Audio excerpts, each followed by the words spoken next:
Today is Sunday, and we're visiting Rodrigo Baggio and his son Felipe in their home. Felipe is a little shy in front of the camera, but the 9-year-old is a whiz when it comes to computers. Do you like surfing the internet? Yes, a lot. And what do you do online?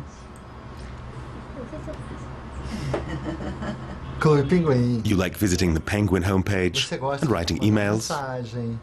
Do Messenger, de entrar nessas comunidades aqui da internet. I'm confident about Felipe's future because he's surrounded by technology.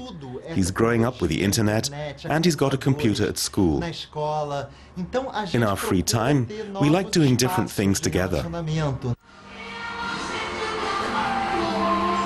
Like Felipe, Gracie Ellen is 9 years old.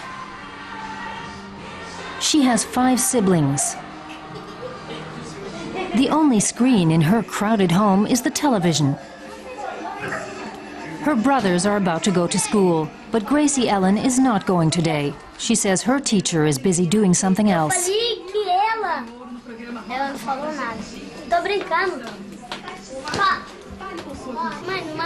Gracie Ellen's mother, Joselina, is a cleaning lady and a single parent.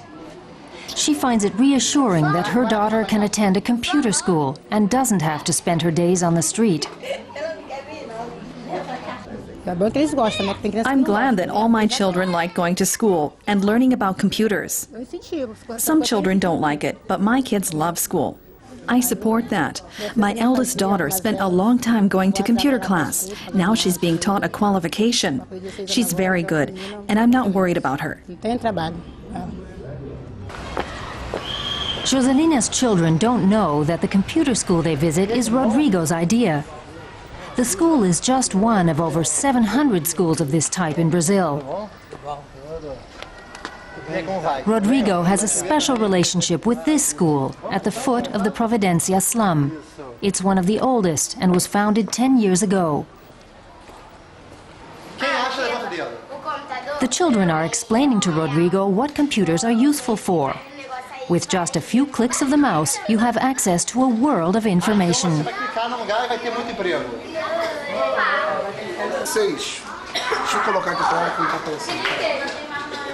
The children here don't just get training in computer skills, they're also taught how to broaden their minds, and their self-esteem gets a boost, all part of the school's concept.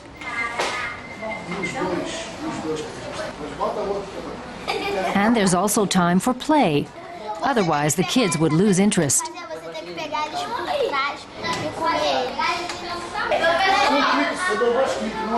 One challenge for the teachers is the failure of the state schools to sufficiently educate Brazil's population.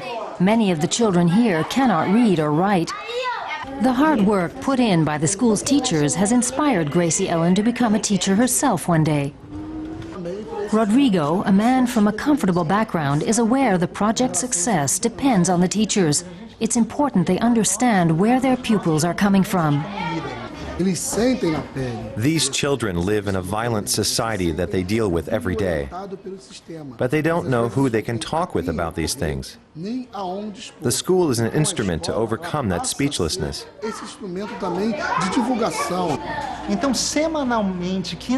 Every couple of weeks we hear stories about people who've been motivated by our schools and have moved on to other things.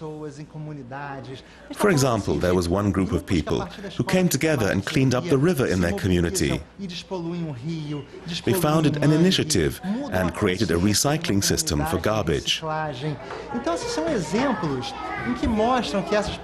That's proof that people can feel motivated to change things in their lives, instead of descending into poverty and relying on help from the state or from God.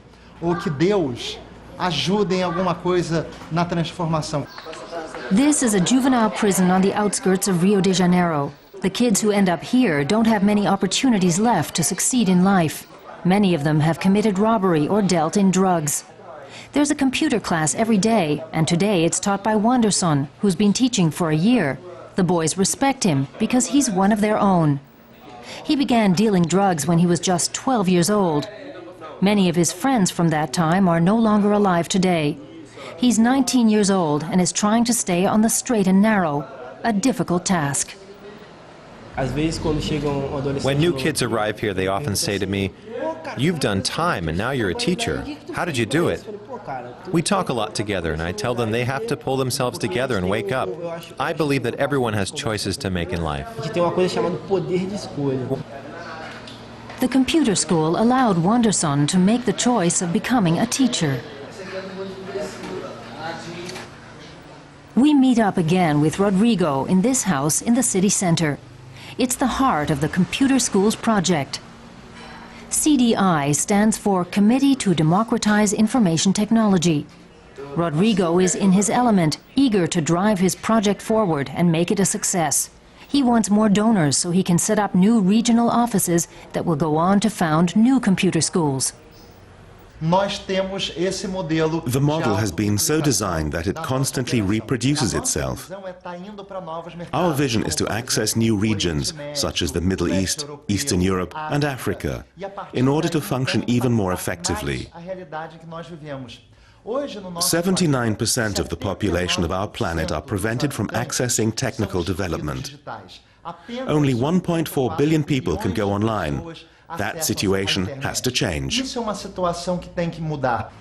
And just how hard it will be to bridge the digital divide can be seen in Rio's streets, where only a few hundred meters separate two very different worlds.